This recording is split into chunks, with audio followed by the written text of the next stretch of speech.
الحمد لله وحده والصلاة والسلام على من لا نبي بعده وعلى آله وأصحابه الذين أوفوا عهده الذين هم مفاتيح الرحمة ومصابيح الغرر. أما بعد، أعوذ بالله من الشيطان الرجيم. بسم الله الرحمن الرحيم.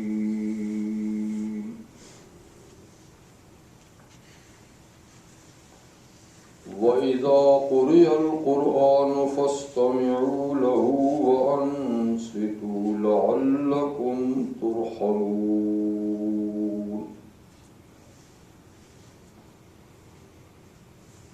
وقال النبي صلى الله تعالى عليه وآله وسلم: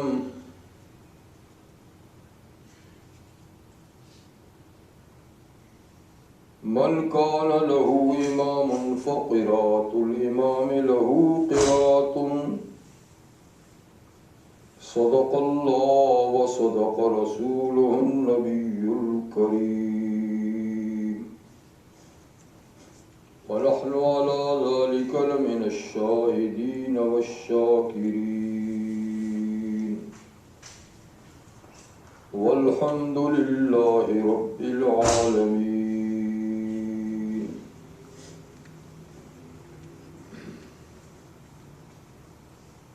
گرامی قدر حضرات، آپ کے سامنے سورۃ الاعراف سے ایک آیہ کریمہ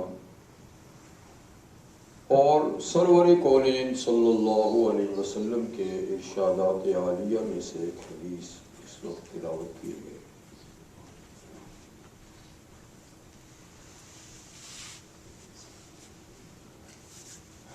آیہ کریمہ کا مطلب ہے جب قرآن حکیم پڑھا جائے تو بغور سنو اس کو اور خاموش رہو تاکہ تم پر رحم کیا جائے، تم مرحوم ہو جاؤ، تم پر رحم ہو جائے۔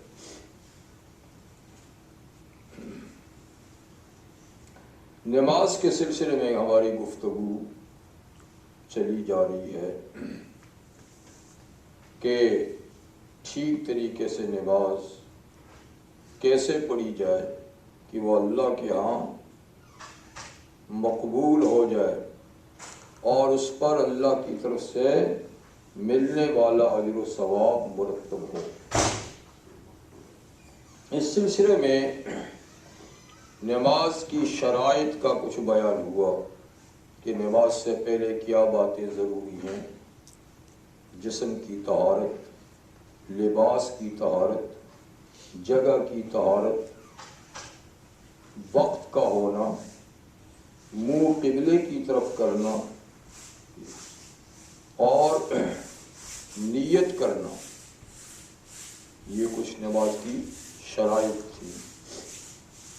اور نماز کے اندر کون سی چیزیں ایسی ہیں جو بنیادی حیثیت رکھتی ہیں، یعنی جن کے ہونے سے نماز ہو جاتی ہے اور جن میں سے کسی ایک کے نہ ہونے سے نماز ہی نہیں ہوتی، ان کو نماز کے فرائض کہتے ہیں اور ارکان بھی کہتے ہیں۔ تو اس سلسلے میں نماز کا پہلا رکن ہم نے بیان کیا تھا، کیا؟ تکبیر اولیٰ، یعنی سب سے پہلے نماز شروع کرنے کے لیے جو تکبیر کہی جاتی ہے اور جس کے لیے اللہ اکبر کے لفظ بولے جاتے ہیں، یہ فرض ہے۔ اگر کسی نے تکبیر اولیٰ کے بغیر ہی نماز شروع کر دی، سبحانک اللہم ایسے ہاتھ باندھ کے، تو نماز نہ ہو، اس لیے کہ رکن نہ ہوا، فرض ادا نہ ہوا۔ تو سب سے پہلا رکن کیا ہے؟ نماز کے اندر جو چیز فرض ہے وہ کیا ہے؟ تکبیر اولیٰ، پہلی تکبیر، جس کو تکبیر تحریمہ بھی کہتے ہیں۔ اور اس لیے تحریمہ کہتے ہیں کہ اس تکبیر کے ہو جانے کے بعد نماز سے پہلے جو کام جائز تھے اب وہ جائز نہیں نماز کے اندر. چلنا پھرنا نہیں جائز، کھانا پینا نہیں جائز، کسی سے بات کرنی نہیں جائز وغیرہ. اور میں نے کہا اس کے لیے ہاتھ اٹھانے سنت ہے. اور ہاتھ کہاں تک اٹھانے ہیں؟ کانوں کی لو تک، کہ یہ انگوٹھے جو ہیں وہ کانوں کی لو تک اس کے برابر اٹھ جائیں. ساتھ لگانا ضروری نہیں ہے، لیکن لگ جائیں تو ذرا اطمینان ہو جاتا ہے کہ میرے ہاتھ یہاں تک اٹھے ہیں. ویسے ضروری نہیں، لیکن اتنے اٹھانے ہیں. اور پھر ہتھیلیوں کا ایسے ہونا یا ایسے ہونا یہ بھی ٹھیک ہے، لیکن ایسا زیادہ ٹھیک ہے کہ قبلے کی طرف ہو. اور انگلیاں جیسی ہیں ایسی رہیں، نہ بند کی جائیں نہ کھولی جائیں، جیسی ہیں ایسی رہیں. تو اتنے ہاتھ اٹھا کر یہ مردوں کے لیے ہیں. عورتوں کے لیے نماز کی ادائیگی کا طریقہ تھوڑا سا مختلف ہے. یعنی ظاہری پڑھنا سب کچھ انہوں نے بھی وہی ہے جو ہم نے، لیکن ظاہری ادائیگی کا تھوڑا سا طریقہ یہ ہے کہ وہ تھوڑا سا جھک کر ہاتھوں کو یہاں تک اٹھائے، کندھوں تک، یہاں تک نہیں. اور وہ سینے پہ یوں باندھ لے ہاتھ پہ ہاتھ، ایسے سینے پہ. مرد ناف کے نیچے یوں باندھیں کہ یہ ہاتھ ایسا ہو اور اس نے یوں پکڑا ہوا، ان دو انگلیوں سے یوں پکڑے اور تین یہاں اوپر رکھ لے. یہ بہتر طریقہ ہے. ورنہ آپ نے یوں رکھ لے تو بھی ہو جائے گا، بلکہ میں نے کہا کہ نہ رکھے تو بھی ہو جائے گا، لیکن یہ کہ بہتر یہ طریقہ. اور پھر نماز میں دوسرا فرض تکبیر تحریمہ کے بعد کیا ہے؟ قیام، کھڑا ہونا. اللہ تعالیٰ فرماتا ہے وَقُومُوا لِلَّهِ قَانِتِينَ، اللہ کے سامنے عاجز بن کے کھڑے ہو. تو کھڑا ہونا نماز کی ہر رکعت میں یہ بھی فرض ہے. نفلوں میں فرض نہیں ہے. نفلوں میں زیادہ ثواب کا باعث ہے. اگر کسی نے بغیر عذر کے بھی بیٹھ کے نماز پڑھ لی تو نماز ہو جائے گی، ثواب آدھا ملے گا. کھڑے ہو کے پڑھی تو ثواب پورا ملے گا. لیکن فرض اور واجب نماز میں بغیر عذر کے آپ بیٹھ کے نماز نہیں پڑھ سکتے، کیونکہ کھڑا ہونا فرض ہے. شدید عذر ہے، نہیں بیٹھ سکتے، نہیں کھڑے ہو سکتے، تب کہیں بیٹھنے کی اجازت ہے. تو کھڑا ہو کے نماز پڑھنا، قیام یہ فرض ہے. بغیر عذر کے قیام نہیں کیا تو نماز نہ ہوگی. ہاں عذر ہے، کھڑا ہو نہیں سکتا تو پھر بیٹھ کے بھی ہو جائے گی. قیام کے بعد قیام میں کیا کرنا ہے، یعنی کھڑے ہو کر ہاتھ باندھ کے کیا کرنا ہے؟ تو سب سے پہلے ثنا پڑھنی ہے. سبحانک اللہم وبحمدک وتبارک اسمک وتعالی جدک ولا الہ غیرک. اس کا نام ہے ثنا، یعنی اللہ کی تعریف. اور یہ سنت ہے. اگر کسی نے نماز میں یہ نہیں پڑھی تو بھی نماز ہو جائے گی، لیکن پڑھ لینی چاہیے کیونکہ سنت ہے. اور اس کا آہستہ پڑھنا بھی سنت ہے. زور سے سبحانک اللہم نہیں پڑھیں گے. بہرحال سبحانک اللہم یہ آہستہ پڑھنا ہوگا. اور اس کے معنی کیا ہے؟ سبحانک اللہم، پاک ہیں ہر عیب سے اے اللہ آپ، ہر عیب سے پاک ہیں. اچھی صفتیں آپ کے اندر پائی جاتی ہیں، خراب کوئی صفت بھی آپ میں نہیں پائی جاتی. وبحمدک، اور میں آپ کی تعریف کے ساتھ آپ کو یاد کرتا ہوں. وتبارک اسمک، اور اے اللہ آپ کا نام بہت ہی برکت والا ہے. وتعالی جدک، اور آپ کی شان بہت اونچی ہے. ولا الہ غیرک، اور آپ کے سوا کوئی لائق عبادت نہیں. اس کے بعد پھر کیا پڑھتے ہیں؟ اعوذ باللہ من الشیطان الرجیم، میں پناہ مانگتا ہوں اللہ کی شیطان مردود سے. پھر بسم اللہ الرحمن الرحیم، میں شروع کرتا ہوں اللہ کے نام سے جو بے حد مہربان اور رحم کرنے والا ہے۔ یہ تین چیزیں، پہلی کا نام ہے ثنا، دوسری کا نام ہے تعوذ، تیسرے کا نام ہے تسمیہ۔ یہ تینوں کام سنت ہیں، فرض واجب نہیں۔ ان کے بغیر بھی نماز ہو جاتی ہے، لیکن سنت کی ادائیگی کے لیے ان کو پڑھنا ہے، اور تینوں کا آہستہ پڑھنا ضروری ہے، زور سے بھی نہیں۔ ثنا بھی آہستہ پڑھیں گے، تعوذ بھی آہستہ پڑھیں گے، اور بسم اللہ بھی آہستہ پڑھیں گے۔ چاہے نماز میں آپ نے قرات زور سے پڑھنی ہے یا آہستہ پر، یہ تینوں آہستہ ہی پڑھے جائیں گے، کیونکہ نبی کریم صلی اللہ علیہ وسلم کے ارشاد گرامی ہے کہ چار چیزیں آہستہ کہنی ہیں: ثنا، تعوذ، تسمیہ اور آمین۔ والضالین کے بعد آمین، چاہے سورہ فاتحہ زور سے پڑھی جائے چاہے آہستہ پڑھی جائے، فرمایا کہ آمین چونکہ دعا ہے اور دعا میں اخفاء افضل ہے۔ زور سے پڑھ لی آمین تو بھی کوئی ایسی بات نہیں، لیکن آہستہ پڑھنا اس کا افضل ہے۔ تو ثنا، تعوذ، تسمیہ کے بعد پھر کیا پڑھتے ہیں؟ سورۃ الفاتحہ۔ سورۃ الفاتحہ، سورۃ الفاتحہ قرآن حکیم کی وہ سورت ہے کہ اس جیسی سورت قرآن میں دوسری نہیں، اور اس جیسی سورت پہلے بھی کسی نبی کو نہیں دی گئی۔ اللہ تعالیٰ قرآن حکیم سورۃ الحجر میں فرماتے ہیں وَلَقَدْ آتَيْنَاكَ سَبْعًا مِّنَ الْمَثَانِي وَالْقُرْآنَ الْعَظِيمِ۔ اے محمد صلی اللہ علیہ وسلم دیکھیے، ہم نے آپ کو 7 آیتیں دوہرا کر پڑھی جانے والی دی ہیں۔ مثانی کا معنی جو ہر نماز میں کم سے کم 2 دفعہ پڑھی جاتی ہے، کیونکہ کوئی نماز 1 رکعت نہیں، کم سے کم 2 رکعت یا 3 رکعت یا 4 رکعت ہے، یا آپ اس سے زیادہ بھی پڑھ سکتے ہیں 8 تک ایک تکبیر کے ساتھ۔ تو کم سے کم جو 2 رکعت ہے اس میں بھی ہر رکعت میں سورہ فاتحہ پڑھی جاتی ہے، تو اس لیے اس کا نام ہے مثانی۔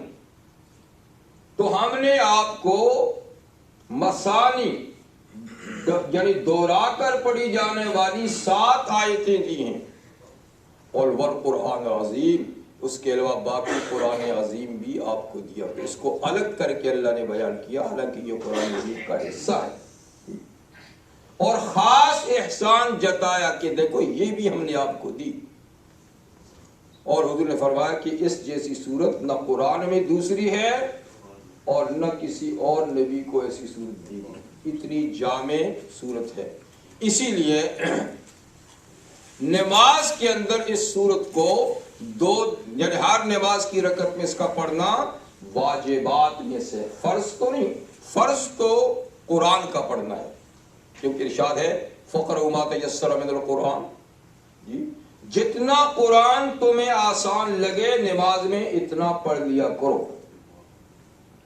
تو قرآن تو نام ہے سورۃ الفاتحہ تک سورۃ الناس تک سارا قرآن ہے، اس میں سے جو تمہیں آسان لگے پڑھ لو۔ تو نماز میں فرض تو قرات ہے، قرات کا معنی قرآن کا پڑھنا، لیکن بطور خاص ہر رکعت میں سورۃ الفاتحہ کا پڑھنا یہ واجب اور ضروری ہے۔ واجب فرض سے نیچے ایک درجے کا نام ہے، کہ حکم میں تو فرض واجب ایک ہی حکم رکھتے ہیں، لیکن عقیدے کے لحاظ سے ایک کا انکار کفر اور دوسرے کا انکار کفر نہیں ہوتا، فسق ہوتا ہے۔ یہ فرق ہے فرض اور واجب جی۔ تو قرآن حکیم کا نماز میں پڑھنا، ہر رکعت میں پڑھنا، ہر رکعت سے مراد یہ ہے کہ فرضوں کی صرف پہلی 2 رکعتوں میں قرات فرض ہے، صرف پہلی 2 رکعتوں میں، بعد کی 1 یا 2 ہیں ان میں قرات فرض نہیں، چاہے سورۃ الفاتحہ ہو، چاہے کوئی سورت ہو، چاہے تسبیح تحلیل ہو، کچھ بھی پڑھا جا سکتا ہے، یا آدمی صرف خاموش رہا تو بھی نماز ہو جائے گی، لیکن پہلی 2 رکعتوں میں قرات کا پڑھنا فرض ہے۔ اور قرات مطلقاً قرآن مجید کے پڑھنے کو کہتے ہیں.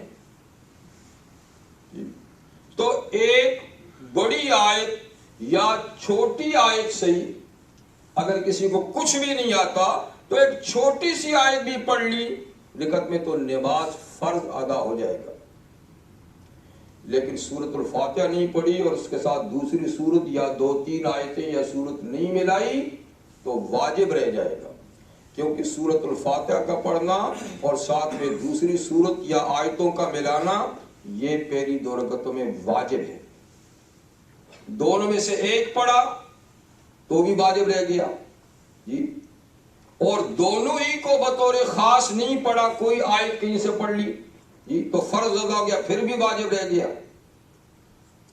آگے پیچھے کر لیا کسی واجب کو، پہلے سورت پڑھ لی پھر سورہ فاتحہ پڑھی تو بھی واجب، ترتیب بھی واجب ہے، پہلے فاتحہ پھر سورت، تو بھی واجب رہ گیا. تو واجب اگر غلطی سے نماز میں رہ جائے تو سجدہ سہو سے نماز ٹھیک ہو جاتی ہے. لیکن کوئی قصد و ارادے سے کسی واجب کو ادا نہیں کرتا تو وہ نماز اتنی خراب ہو جاتی ہے کہ اس کا دوبارہ پڑھنا بھی واجب ہے.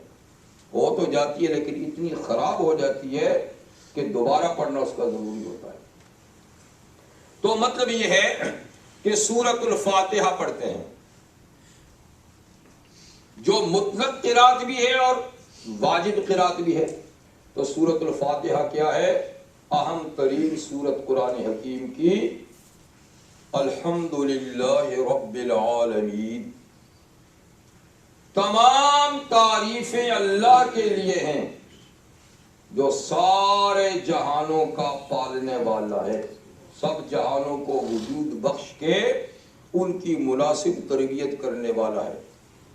تو رب العالمین، رب کا معنی کیا ہے؟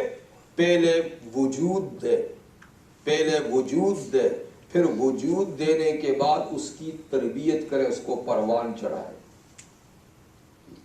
تو رب میں خالق کے معنی بھی آ جاتے ہیں، کیونکہ تربیت بغیر تخلیق کے تو نہیں ہو سکتی. پالے گا اس کو جو پہلے موجود ہوگا.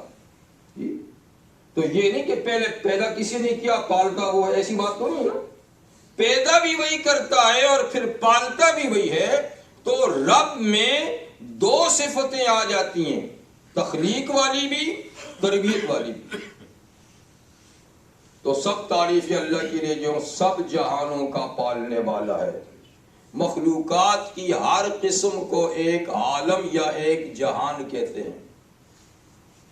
ہمارے یہاں تو مشہور 2 جہاں ہیں نا، 2 جہاں یعنی دنیا اور آخرت. لیکن یہاں عالمی کئی جہان ہیں، کئی قسم کی مخلوق ہے. تو ہر قسم کی مخلوق ایک الگ جہان ہے.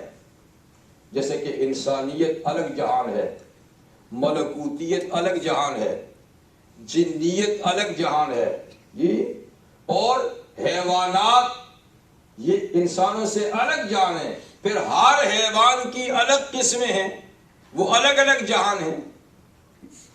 تو اس طرح بعض اہل علم کے بقول 14,000 جہان ہیں اور بعض نے تو کہا 18,000 جہان ہیں. واللہ اعلم بالصواب.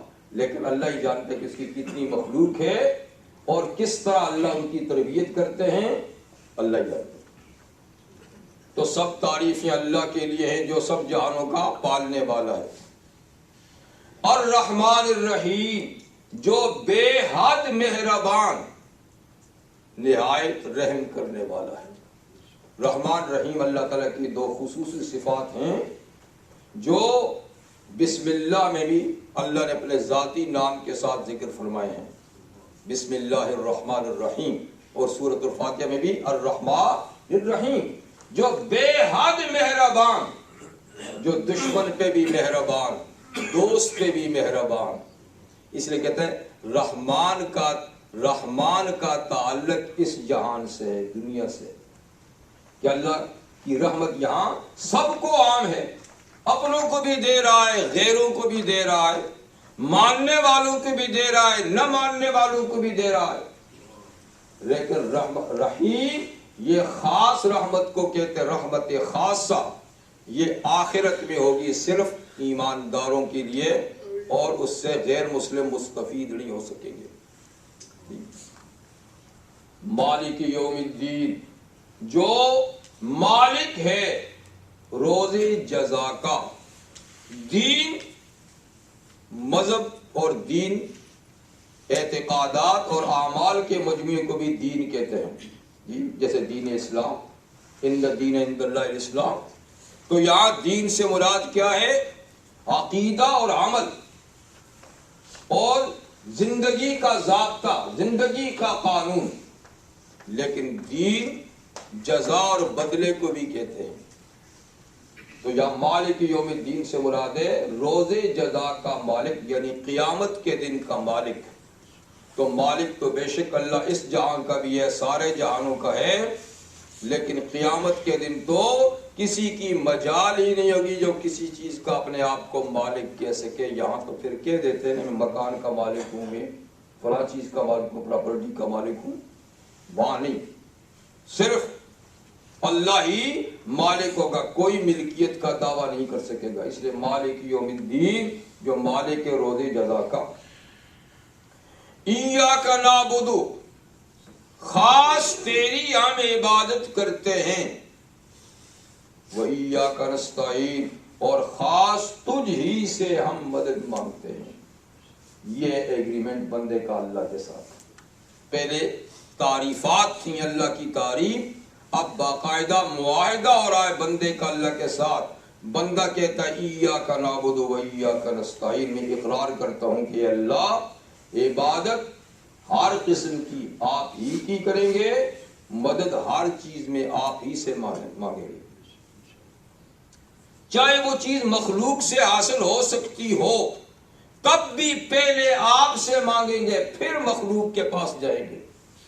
اس لیے کہ مخلوق کے دل میں یہ ڈالنا بھی تو آپ کا کام ہے، کس کی حاجت پوری کرنا۔ اللہ کسی کے دل میں نہ ڈالے تو کہ کسی کو کچھ کر دے گا؟ کچھ نہیں دے گا۔ اس لیے فرمایا حضور صلی اللہ علیہ وسلم نے اذا استعنت فاستعن باللہ، جب تجھے مدد کی ضرورت پڑے تو صرف اللہ سے مدد مانگ۔ اور فرمایا کہ یہاں تک کہ اگر تیرے جوتے کا تسمہ ٹوٹ جائے تو پہلے اللہ سے مانگ کہ یا اللہ میرے جوتے کا تسمہ ٹوٹ گیا ہے، تو نہیں دے گا تو نہیں ملے گا۔ پھر کسی آدمی سے کہ پھر کسی دکان پہ جا، اس لیے کہ اللہ توفیق نہیں دے گا تو ایک تسمہ بھی تجھے مل سکتا۔ ایاک نستعین، لیکن ہماری تمام ضروریات میں ہم مدد آپ سے مانگتے ہیں، لیکن سب سے بڑی ضرورت ہماری کیا ہے؟ اہدنا الصراط المستقیم، اے اللہ ہمیں سیدھے رستے پہ چلا، یہ سب سے بڑی ضرورت ہے، ہمیں سیدھے رستے پہ چلا۔ سیدھا رستہ کون سا؟ یہاں تو یا اللہ کئی لوگوں نے اپنے رستے کو سیدھا کہا ہوا ہے، جس کے پاس جاؤ میں ہی ٹھیک ہوں جی، میرا رستہ ہی ٹھیک ہے۔ تو الجھن ہے ہمیں، کس کو صحیح کہیں کس کو غلط۔ تو اللہ نے یہ فیصلہ کر دیا کہ الجھنے کی کیا بات ہے، ہم تمہیں بتا دیتے ہیں سیدھا رستہ پہ چلنے والے کون تھے۔ تو ساتھ میں یہ کہو صراط الذین انعمت علیہم، ہمارا سیدھا رستہ مانگنے کا مطلب یہ ہے کہ اللہ ان لوگوں کے رستے پہ چلا جن پہ تیرا انعام ہو۔ بات صاف ہوگی کہ الجھن کی بات نہیں ہے، الجھن کی بات نہیں ہے، ان لوگوں کا رستہ ہونا تو یہی چاہیے تھا نا کہ فرماتے کہ ہمیں قرآن کے رستے پہ چلا، کیونکہ ان ھذا قرآن یہدی للتی اقوم، کہ یہ قرآن سیدھے رستے کی رہنمائی کرتا ہے، تو قرآن کے رستے پہ چلا، ٹھیک تھا نا۔ یا یہ فرماتے کہ یوں کہو کہ اسلام کے رستے پہ چلا، لیکن لوگوں نے تو قرآن کے بھی کئی رستے بنا رکھے ہیں، ہر فرقہ کہتا ہے میرا مذہب قرآن کے مطابق ہے، ہر آدمی کہتا ہے میں اسلام کے مطابق ٹھیک ہوں تم غلط ہو۔ تو اگر یہ کہتے تو پھر الجھن ہی رہتی، اب کس کو صحیح کس کو غلط کہیں۔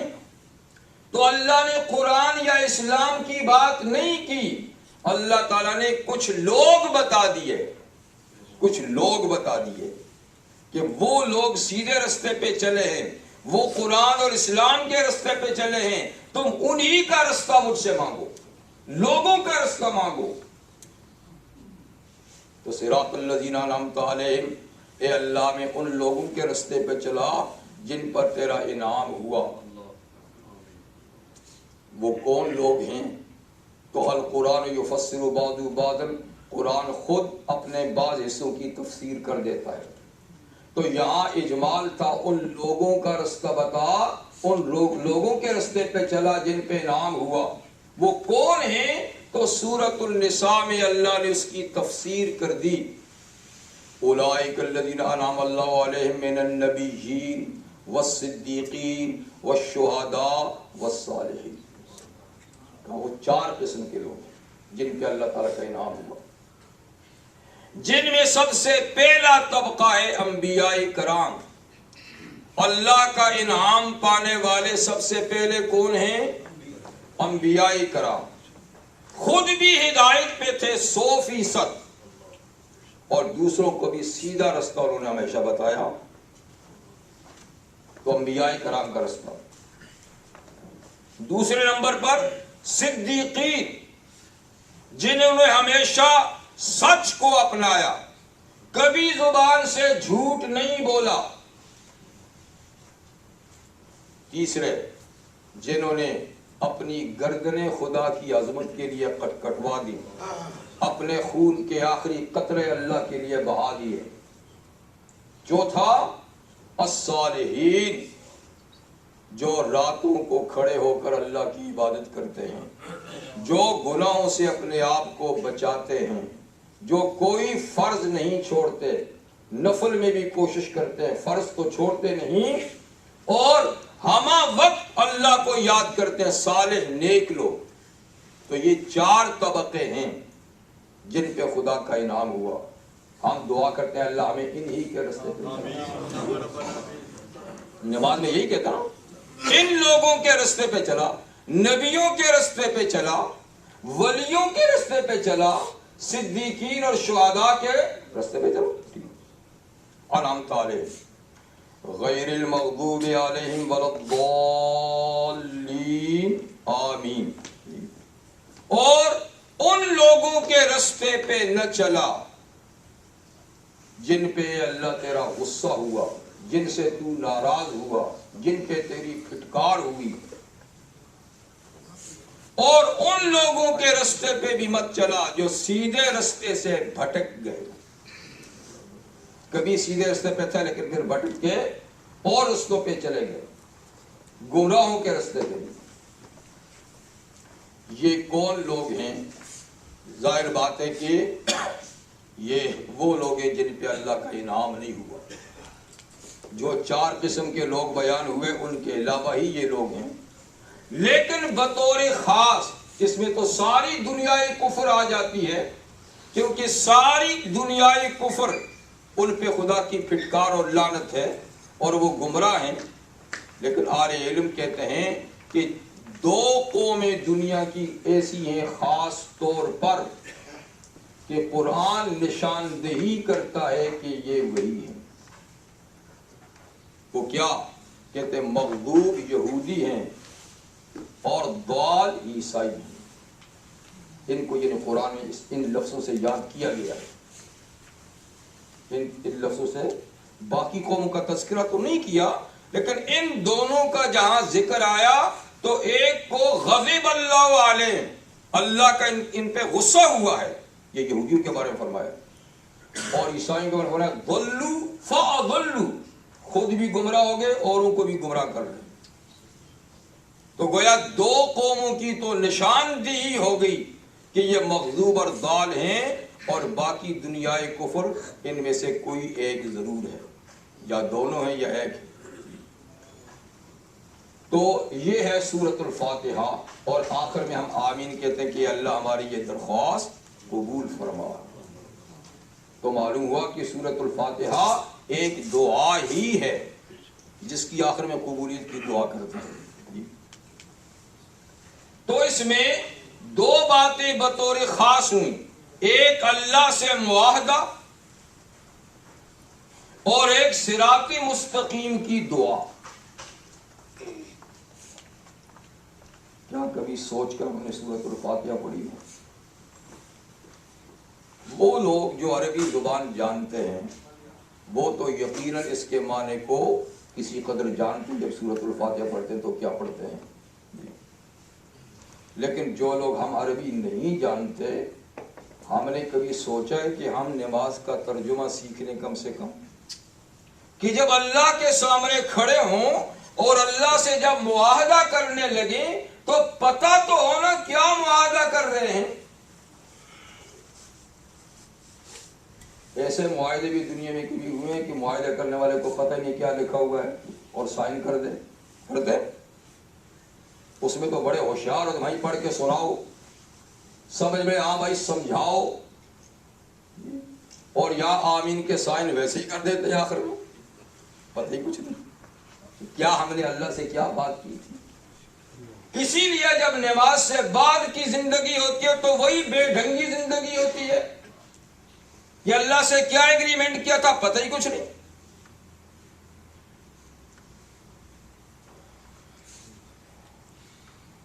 ہمارے ملکوں کی، اپنے ملکوں کی بات کرتا ہوں، انڈیا، پاکستان، دوسرے اوپر کے ملک جو ہیں، بڑے ہوشیار ہیں ہم لوگ، بچوں کو سب سے پہلے انگلش میڈیم میں داخل کرتے ہیں، کچھ ہو نہ ہو ان کی انگریزی صحیح ہو جائے۔ مجھے کسی زبان سے، میں جانوں یا نہ جانوں، دنیا میں تو 2500 سے زیادہ زبانیں ہیں، سب کو کتنی معلوم ہے یہ ضروری نہیں ہے۔ بہرحال سب زبانیں اللہ کی قدرت کی نشانیاں ہیں۔ اللہ تعالیٰ فرماتے ہیں باختلاف السنتکم والوانکم، ہم نے تمہاری شکلوں اور تمہارے کلر کے مختلف کرنے اور تمہاری زبانوں کے اختلاف یعنی کرنے میں ہماری قدرت کی نشانیاں ہیں کہ لوگ ایک باپ کی اولاد اتنی دنیا میں پھیلی کہ ایک دوسرے کی زبان ہی نہیں سمجھتے جی، باپ سے رنگ ہی بعض لوگوں کا نہیں ملتا، اتنا فرق ہو گیا۔ تو خیر زبانوں کا مختلف ہونا یہ اللہ کی قدرت کی نشانی ہے۔ کوئی جتنی زیادہ زبانیں جانے گا اتنی اچھی بات ہے، لیکن بات یہ ہے کہ جہاں ہماری دنیاوی اغراض ہوتی ہیں وہاں تو زبان دانی پہ بڑا زور ہوتا ہے، لیکن جہاں معاملہ اللہ کے ساتھ ہے تو اللہ کی بھیجی ہوئی زبان کی ہمیں کوئی پرواہ نہیں کہ ہم وہ لفظ بھی صحیح ادا کر رہے ہیں کہ نہیں، چہ جائے کہ اس کا معنی سمجھے۔ یہی وجہ ہے کہ ہماری نمازیں ہم پہ کچھ اثر بھی نہیں ڈال رہی کہ ہم نے بے سوچے سمجھے پڑھی ہوں گی۔ لیکن نماز کے جائز ہونے کے لیے سمجھنا ضروری نہیں ہے، آپ بے شک بے سمجھے پڑھ لیں لیکن پڑھیں ضرور، لیکن بے سمجھے پڑھیں گے تو وہ اثر نہیں ہوگا جو سمجھ کے پڑھنے سے اثر ہوگا، وہ تبدیلی نہیں آئے گی جو سمجھ کے پڑھنے سے تبدیلی آئے گی۔ تو یہ جو کچھ میں نے ترجمہ آپ کو سنا یہ سورۃ الفاتحہ کا ترجمہ تھا۔ دیکھیے اس میں اللہ تعالیٰ کی حمد و ثنا ہوئی، شروع میں ہمارا ان کے ساتھ معاہدہ ہوا ایاک نعبد و ایاک نستعین کا، پھر ہم نے ایک درخواست ہدایت کی پیش کی، اور پھر دعا میں یہ بھی بتایا کہ ہمیں ہدایت انعام یافتہ لوگوں کے رستے کی کیجیے، غضب ناک جن پہ غضب اور گمراہی ہوئی ان کی مت کیجیے۔ یہ سورۃ الفاتحہ ہے جو ہر نماز میں ہم دہراتے ہیں جی۔ اس کے بعد پھر قرآن مجید کا کچھ اور حصہ، چھوٹی آیتیں کم سے کم 3 ہوں، بڑی آیت ایک بھی ہو کافی ہے، اس کے ساتھ ملانا وہ بھی واجب ہے۔ اگر اتنا ہی پہلی 2 رکعتوں میں پڑھ کے آپ نے رکوع کر لیا تو نماز تو ہو جائے گی لیکن بہت ناقص، بھول کے چلے گئے رکوع میں تو واپس مت آئیں سورت پڑھنے کے لیے، نماز پڑھ لیں لیکن آخر میں سجدہ سہو کرنا ہوگا۔ لیکن جان بوجھ کے صرف سورہ فاتحہ پڑھی اور دوسری سورت نہیں ملائی، آیتیں نہیں ملائیں تو نماز قابل اعادہ ہو جائے گی، اس کو دوبارہ پڑھنا پڑے گا۔ ورنہ بہت زیادہ ناقص ہوگی۔ اس کے بعد یعنی آپ کو اختیار ہے کہ کوئی چھوٹی سورت یا بڑی سورت کا کوئی حصہ آپ پڑھیں۔ اس مجموعے کا نام کیا ہو جاتا ہے؟ قرات۔ اور قرات نماز میں کیا ہے؟ فرض۔ پہلا فرض کیا تھا؟ تکبیر تحریمہ۔ دوسرا فرض کیا تھا؟ کھڑے ہونا۔ تیسرا فرض کیا ہے؟ کھڑے ہونے کی حالت میں کچھ قرآن پڑھنا۔ کچھ قرآن پڑھنا، یہ تو فرض۔ سورۃ الفاتحہ اور اس کے ساتھ کچھ سورت یا آیتیں ملانا یہ واجب، ٹھیک ہے نا؟ اب قرات کے بارے میں نمازیوں کی حالت کے مطابق قرات کے احکامات مختلف ہیں۔ نمازی کی 3 حالتیں ہیں۔ ایک حالت تو یہ ہے کہ آدمی اکیلے اپنی نماز پڑھتا ہے، نہ وہ کسی کا امام ہے نہ کسی امام کا مقتدی ہے، بلکہ اکیلا، ٹھیک ہے نا؟ تو اس کے لیے قرات کیا ہے؟ سورۃ الفاتحہ بھی پڑھے گا اور اس کے ساتھ دوسری سورت یا آیات بھی پہلی 2 فرض رکعتوں میں ملائے گا۔ یہ فرض نماز کی بات ہے۔ نفل نماز، واجب نماز، سنت نماز میں ساری رکعتوں میں قرات کا پڑھنا فرض ہے، ہر رکعت میں۔ لیکن فرض نماز کی صرف پہلی 2 رکعتوں میں قرات کا پڑھنا فرض ہے، دوسری 2 یا 1 میں فرض نہیں۔ یہ بات بھی یاد رکھیے۔ تو اگر اکیلا نماز پڑھتا ہے تو اس کو سورۃ الفاتحہ بھی پڑھنا ہے، سورت بھی ساتھ میں ملانی ہے۔ فرض ہے تو پہلی 2 رکعتوں میں ضروری ہے، پچھلی 2 رکعتوں میں اس کے اختیار ہے، اور نفل نمازیں تو ساری بھی پڑھے گا۔ اور اگر اکیلا نہیں نماز پڑھ رہا، وہ امام ہے، نماز پڑھا رہا ہے، تب بھی امام کو سورۃ الفاتحہ پڑھنی بھی، اس کے ساتھ سورت ملانی بھی ضروری ہے امام کو۔ لیکن اگر وہ دوسرے کے پیچھے نماز پڑھ رہا ہے، مقتدی ہے تو مقتدی کے ذمہ قرات نہیں ہے، اس کے ذمہ خاموشی ہے۔ اکیلے اور امام کے لیے قرات ہے، فرض ہے، ٹھیک ہے نا؟ اور مقتدی کے لیے قرات نہیں، خاموشی ہے۔ امام کی قرات اس کی خود بخود قرات ہو جاتی ہے، جیسے میں نے حدیث پڑھی، من کان لہ امام فقراۃ الامام لہ قرات، کہ جس آدمی کا امام ہے تو بس امام کا پڑھ لینا اس کا پڑھ لینا ہے۔ اس کو قرات حکمی کہتے ہیں۔ ایک ہے قرات حقیقی جو باقاعدہ پڑھی جائے، ایک ہے قرات حکمی کہ بظاہر تو نہیں پڑھی لیکن جیسے کہ پڑھ لی، تو مقتدی کی قرات تو ہے لیکن وہ قرات حکمی ہے، یعنی امام کے پڑھ لینے سے جیسے اس نے پڑھ لی، کیونکہ انہوں نے فرمایا لہو قرات، من کان لہو امام، جس کا امام ہے، فقرات الامام، امام کا پڑھ لینا، لہو قرات، اس کا بھی پڑھ لینا ہے۔ اس کو قرات حکمی کہتے ہیں۔ تو یہ جو سورت میں نے سورہ آراف کی آیت کریمہ تلاوت کی، وہ قرات ہی کے سلسلے میں ہے۔ جمہور علماء مفسرین کہتے ہیں کہ یہ مقتدی کی قرات کے بارے میں یہ آیت نازل ہوئی ہے کہ اذا قرئ القرآن، جب قرآن پڑھا جا رہا ہو، فاستمعوا لہ، تو اے مقتدیو غور سے سنو اس کو۔ اگر امام زور سے پڑھ رہا ہے، فجر، مغرب، عشاء کی نماز ہے، جمعے کی نماز ہے، عیدین کی نمازیں ہیں، امام زور سے پڑھ رہا ہے تو فاستمعوا لہ، اس قرات کو بغور سنو۔ لیکن ایک ہوتا ہے نا سماع، سننا، ایک ہے استماع، غور سے سننا۔ توجہ سے سننا. تو کبھی آدمی سنتا ہوتا ہے لیکن توجہ نہیں ہوتی، اس کو سماع کہتے ہیں. یا سماع نہیں کہ تم کسی اور کام میں مصروف ہو اور بس کان لگے ہوئے، نہیں. استمعوا، ہر قسم کی چیزوں کو دور کر کے غور سے سنو کہ وہ کیا پڑھ رہا ہے. سمجھو نہ سمجھو یہ بات الگ ہے، لیکن غور سے سنو کہ وہ کیا پڑھ رہا ہے. فاستمعوا لہ، اور انصتوا، زبان سے چپ بھی رہو. اس لیے کہ اگر آدمی زبان سے پڑھتا ہوگا تو وہ غور سے نہیں سن سکتا. اگر آہستہ آہستہ بھی پڑھ رہا ہوگا نا تو آدھا خیال اپنے پڑھنے میں ہوگا، آدھا ادھر ہوگا. تو یعنی کہ غور سے سنو بلکہ چپ رہو.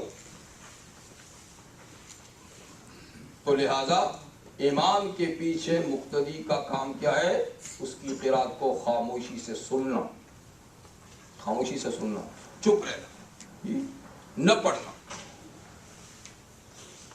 کیونکہ یہ ڈیوٹی فقط امام کی ہے. ابو موسیٰ اشعری رضی اللہ عنہ اور ابو ہریرہ رضی اللہ عنہ کی روایات میں مسلم شریف اور نسائی شریف میں ہے کہ حضور فرماتے ہیں انما جعل الامام لیتم بہ. دیکھو امام نماز میں اس لیے مقرر کیا جاتا ہے کہ تاکہ اس کی اقتداء کی جائے، اس کی پیروی کی جائے.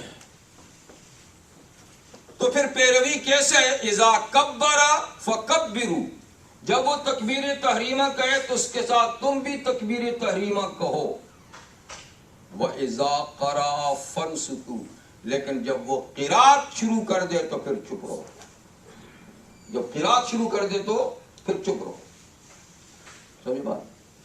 تو قرات صرف امام یا اکیلے آدمی کا فریضہ ہے، مقتدی کا فریضہ قرات نہیں. اس کے لیے حکم اللہ کے رسول نے دوسرا دیا ہے کہ بس جس کا امام ہے، اس آیت میں بھی، اور جس کا امام ہے بس امام کا پڑھنا اس کے لیے کافی ہے. اب دوسرا سوال یہ کہ یہ تو جب امام زور سے پڑھ رہا ہو تو تب یہ ہے، اگر امام زور اثر کی نماز پڑھا رہا ہو تو پھر تو اس کی قرات کا پتہ نہیں چلتا، تو پھر ہمیں پڑھنا چاہیے. تو بعض ائمہ کہتے ہیں کہ اس صورت میں پڑھنا چاہیے، لیکن امام ابو حنیفہ رحمہ اللہ فرماتے ہیں کہ نہیں، قرات بہرحال امام کا وظیفہ ہے، اس کی ڈیوٹی ہے، مقتدی کی نہیں. اس کی آواز آ رہی ہو تو نہ آ رہی ہو تو، وہ زور سے پڑھ رہا ہو آہستہ پڑھ رہا ہو، مقتدی کا کام صرف خاموشی ہے. کیونکہ اس کا پڑھنا، حضور نے فرمایا اس کا پڑھنا مقتدی کا پڑھنا ہے، اس کا پڑھنا مقتدی کا پڑھنا ہے. ٹھیک ہے نا؟ خود رحمت عالم صلی اللہ علیہ وسلم کے ساتھ 2-3 ایسے واقعات پیش آئے. ایک واقعہ جہری نماز یعنی زور کی قرات والی نماز میں، 2 واقع سری یعنی آہستہ والی نماز میں، کہ حضور نے ناراضگی کا اظہار کیا ان لوگوں سے جو آپ کے پیچھے قرات پڑھتے تھے. ایک دفعہ فجر کی نماز میں ایسا ہوا کہ آپ نے نماز پڑھا لی تو سلام دینے کا فرمایا کہ مالی انازع القرآن، کیا ہوا قرآن پڑھنے میں مجھ سے جھگڑا کیا جا رہا ہے. یعنی تم میں سے کس نے قرات کی ہے میرے پیچھے، کس نے پڑھا میرے پیچھے؟ تو پوری جماعت میں سے ایک صاحب نے کہا کہ حضور میں نے پڑھا ہے. تو آپ نے فرمایا کہ قرات امام کا حق ہے، دوسرا پڑھتا ہے تو اس کے حق میں مداخلت کرتا ہے. تو دیکھیے یہاں زور سے پڑھی گئی تھی، کسی نے نہیں پڑھی، ایک صاحب نے اقرار کیا کہ میں نے پڑھی تھی. تو حضور نے فرمایا یہ تو مجھ سے منازعات ہے، یہ تو مجھ سے جھگڑا ہے. تو یہ فجر کی نماز. اور ایک دفعہ ظہر کی نماز میں تو امام آہستہ پڑھتا ہے، تو حضور نے سلام پھیرا اور پھیر کے فرمایا من یخالجنی، میرے ساتھ قرات پڑھنے میں یعنی مجھے مشکل میں کون ڈال رہا تھا. یہ زور کی نماز ہے، زور کی نماز ہے. تو اس میں بھی آپ نے فرمایا کہ میرے ساتھ مخالجہ کون کر رہا تھا. ایک دفعہ عصر کی نماز پڑھا رہے تھے تو ایک صحابی جن کو پتہ نہیں تھا وہ بھی پیچھے پڑھنے لگے، تو ساتھ والے نے اس کو یوں کر کے کہ خاموش رہو، لیکن وہ پڑھ رہے تھے، پڑھ لی۔ نماز میں ختم ہونے کے بعد اس نے کہا بھئی آپ مجھے کیوں ٹھنگا لگا رہے تھے؟ کبھی امام تیرا آگے حضور امام ہے، حضور پڑھ رہا ہے، تو کیوں پیچھے پڑھ رہا؟ تو یہ بات حضور علیہ السلام نے سنی، تو سن کے آپ نے فرمایا ہاں امام کی قرات مقتدی کے لیے کافی ہوتی ہے، یعنی روکنے والا ٹھیک روک رہا تھا، یہ تو امام کا فریضہ تھا۔ تو بہر صورت بعض ائمہ تو آہستہ پڑھنے کی بات کہتے ہیں کہ پڑھ لے، امام شافعی تو پڑھنے کی صورت میں بھی کہتے ہیں پڑھ لے، لیکن امام ابو حنیفہ فرماتے ہیں کہ نہیں، کسی صورت میں بھی مقتدی کو سورۃ الفاتحہ اور سورت امام کے پیچھے نہیں پڑھنی، یہ صرف امام کا حق ہے۔ اور روایات حدیث میں کہ ابو بکر صدیق، عمر فاروق، عثمان غنی، علی مرتضی رضی اللہ تعالیٰ عنہم امام کے پیچھے قرات بالکل نہیں کرتے تھے۔ بعض صحابہ کرتے تھے لیکن اکثر نہیں کرتے تھے، اور یہ بڑے چوٹی کے صحابہ ہیں۔ بلکہ حضرت عمر سے روایت فرماتے ہیں کہ جو امام کے پیچھے پڑتا ہے اس کے منہ میں تو پتھر ہونے چاہیے، پتھر ٹھونس دینے چاہیے۔ حضرت علی فرماتے ہیں امام کے پیچھے پڑھنا خلاف فطرت ہے، فطرت کے مطابق نہیں۔ تو یہ چند باتیں میں نے صرف اتنی عرض کر لی، میرا مقصد کسی پر اعتراض نہیں، جو لوگ امام کے پیچھے سورہ فاتحہ پڑھتے ہیں اور ضروری سمجھتے ہیں پڑھتے رہیں، اس لیے کہ یہ اجتہادی مسائل ہیں، اجتہادی مسائل میں کسی جانب کو 100% صحیح یا 100% غلط نہیں کہا جا سکتا۔ جی آپ کو جن ائمہ اکرام، جن اہل علم سے تعلق ہے اور آپ سمجھتے ہیں کہ وہ زیادہ علم رکھتے ہیں، زیادہ خدا کا خوف رکھتے ہیں، بس ان کے کہنے پہ آپ عمل کریں، عام لوگوں کا یہی کام ہے۔ جی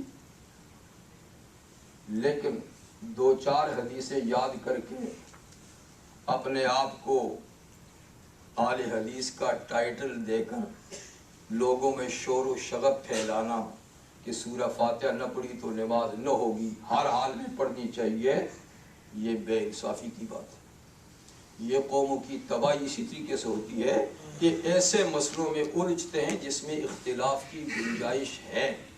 یہ آج کا اختلاف تو نہیں ہے بھائی، یہ تو صحابہ کے زمانے میں ہے، پڑھنے والے بھی تھے، نہ پڑھنے والے بھی تھے۔ جی وہاں سے چلا آ رہا ہے، پھر آگے ائمہ نے تحقیق کی تو کسی امام کی تحقیق میں پڑھنا آیا، کسی میں نہ پڑھنا آیا، اور اس وقت سے 14 صدیوں سے زیادہ بیت گیا، اب تک تو اس کا حل نہیں ہوا۔ آج ہم شور بچا کر کیا اس کا حل کریں گے سوائے فتنہ فساد پھیلانے کے، اور مسلمانوں کے دلوں میں یہ بات ڈالنے کے کہ تیری نماز نہیں ہوئی تو فلانی کی نماز نہیں ہوئی۔ بھائی مفتی بننے کی ضرورت نہیں ہے، بس عام لوگوں کا فرض یہ ہے فَاسْأَلُوا أَهْلَ الذِّكْرِ إِن كُنتُمْ لَا تَعْلَمُونَ، تمہیں پتہ نہیں تو اہل علم سے پوچھ کر بس اس پہ عمل کرو، اوروں پہ فتویٰ لگانے کی ضرورت نہیں ہے۔ وہ جانے اہل علم کہ انہوں نے آپ کو صحیح بتایا یا غلط، لیکن اتنی چھان بین ضرور کرو کہ وہ عالم ہے، اچھی طریقے سے معلوم کر لو کہ وہ عالم ہے، وہ خدا کا خوف رکھتا ہے، اس کے دل میں کوئی ضد اناد تو نہیں ہے نا، وہ فرقہ پرست تو نہیں ہے نا، خدا کا خوف رکھ دے تو پھر اس کی بات مان لو، آپ کی چھوٹ ہو جائے گی۔ وہ پھر غلطی کرتا ہوگا تو اللہ کیا اس کی گردن پکڑی جائے گی۔ تو اس لیے ہم پڑھنے والوں کو بھی کچھ نہیں کہتے، ٹھیک ہے ان کا مسئلہ کہ ان کی تحقیق ہے، ان کے دلائل ہوں گے، لیکن ہمارے دلائل جو تھے تھوڑے سے، یہ تو تھوڑے سے میں نے آپ کو بتا دیے کہ اطمینان ہو جائے کہ احناف کی دنیا میں الحمدللہ آج بھی سب سے بڑا مسلک، فقہی بڑا مسلک احناف کا ہے، یعنی آدھی امت آپ سمجھ لیں کہ احناف، تو وہ مسلک میں آپ کو بتا دیا، اس میں ہزارہا محدثین ہیں، لاکھوں محدثین ہیں، مفسرین ہیں، اہل علم ہیں، کیا سارے غلط ہیں؟ ایسی بات نہیں. بہرحال نماز کی بعض صورتوں میں یہ تھوڑا سا اختلاف ہے. یہ ہے، اس کے بعد پھر اور تھوڑا سا بتاؤں گے، اس میں بھی ہے، لیکن یہ میں نے کہا شروع سے آ رہا ہے اور یہ رہے گا. اس کو وجہ نزاع نہیں بنانی چاہیے، نفرت کی وجہ نہیں بنانی چاہیے، اس لیے کہ اس امت کی تباہی اسی سے تو ہوئی. پہلی امتوں کی تباہی بھی اسی سے ہوئی کہ ان بِاللَّهُ الْجَدْلَ کہ چھوٹی چھوٹی باتوں کو وجہ نزاع بناتے تھے، جھگڑے کا باعث بناتے تھے. کوئی جھگڑا والے بات نہیں ہے، یہ شرعی مسئلہ ہے جہاں آپ کو اطمینان اس طریقے سے کرتے رہیں اور دوسروں پہ بلا وجہ تان تشنی کسی کو بھی کرنے کی اجازت نہیں. کوئی حنفی کا شافعی کے پیچھے نماز نہیں ہوتی، بالکل غلط ہے. حنبلی کے پیچھے ہوتی ہے، مالکی کے پیچھے ہوتی ہے، ظاہری کے پیچھے ہوتی ہے. جب تک عقیدہ ٹھیک ہے تو نماز ہوتی ہے. ہاں کسی کا عقیدہ بگڑ جائے گا تو پھر تو اللہ تعالیٰ ہمیں توفیق عطا فرمائے کہ ہم نماز کو سیکھیں اور توجہ سے پڑھیں. پھر جس مسلک کو صحیح سمجھ کے پڑھتے ہیں اس کے مطابق پڑھتے رہیں اور اللہ تعالیٰ سے دعا فرمائیں کہ اللہ تعالیٰ ہماری نمازوں کو قبول فرمائے. اگر ہماری نماز قبول ہو جائے گی اللہ کے ہاں تو جو لاکھوں دفعہ کہتے رہیں کہ نہیں قبول ہوئی، نہیں ہوئی، نہیں ہوئی کہتے رہیں، اور اللہ کے ہاں قبول نہیں ہوئی اور سب دعویٰ کریں کہ قبول ہو گئی کیا ہو جائے گا؟ بات تو معاملہ تو اللہ تعالیٰ کے ساتھ ہے. تو سوچ سمجھ کے نماز پڑھنی چاہیے. تو اب میں نے کتنی باتیں آپ سے ذکر کر دی، آج صرف ایک بات ذکر ہوئی، وہ کیا؟ قرات. پہلی فرض کیا ہے؟ تکبیر. دوسرا فرض کیا تھا؟ قیام. اور تیسرا فرض کیا ہے؟ قرآن مجید کا پڑھنا. تو میں نے کہا پڑھنے والے جو ہے نماز ان کی 3 حیثیتیں ہیں، یا امام ہے یا اکیلا ہے. ان کے ذمہ تو خود قرات کا پڑھنا ہے، لیکن اگر مقتدی ہے تو اس کے ذمہ قرات کا پڑھنا نہیں، اس کا امام جو پڑھتا ہے بس وہی اس کے لیے کافی ہے. بس یہ بات تھی. اب انشاءاللہ اس کے بعد دوسرا فرض جو رکوع پھر سجود ہے تو اس کا ذکر ہوگا. وآخر دعوانا ان الحمدللہ رب العالمین.